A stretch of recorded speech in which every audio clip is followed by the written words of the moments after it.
Videonya viral. Kades Wonuaraya dipaksa Kapolsek Baito bikin pengakuan soal 50 juta. Kepala Desa Wonuaraya diperiksa penyidik Propam Polda Sulawesi Tenggara. Videonya viral di media sosial. Mengutip tribunnews.ultra.com, Kades mengaku ada 2 video dirinya yang menjelaskan soal kasus Guru Supriyani. Dari video viral berdurasi 7 menit 11 detik yang diperoleh tribunnews.ultra.com, Jumat, 1 November 2024, terlihat Kades Wonuaraya mengenakan baju batik saat menyampaikan klarifikasi.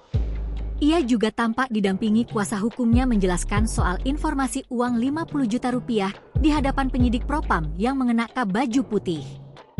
Penyidik menanyakan ke Kades Wonua soal besarnya pengakuan uang 50 juta rupiah di kasus Supriyani, di mana ada 2 video dengan pengakuan berbeda Kades. Kades Wonuaraya menyampaikan dari 2 video, pernyataan yang sesuai fakta saat dirinya memakai baju putih. Sementara video pernyataan yang beredar memakai jaket itu karena dibuat dalam kondisi tersudut dan diarahkan oleh Kapolsek Baito. Kalau video yang pakai jaket itu saya diarahkan di mana saya tersudut. Yang mengarahkan Kapolsek Baito, ungkapnya. Ia menceritakan saat itu dirinya sudah dicari oleh pihak Polsek setelah Kapolres dan Kajari Konsel berkunjung rumah Camat Baito untuk upaya mediasi. Saat itu dirinya diundang Camat Baito dalam pertemuan tersebut.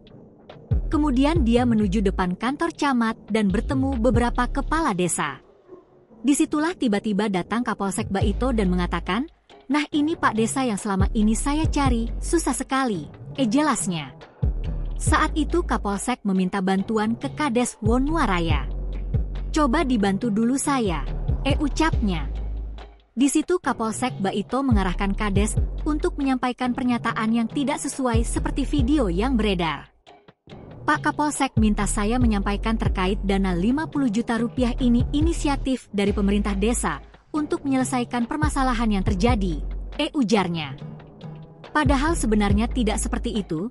Permintaan uang 50 juta rupiah yang menyampaikan Pak Kanit Reskrim, jelas Kades.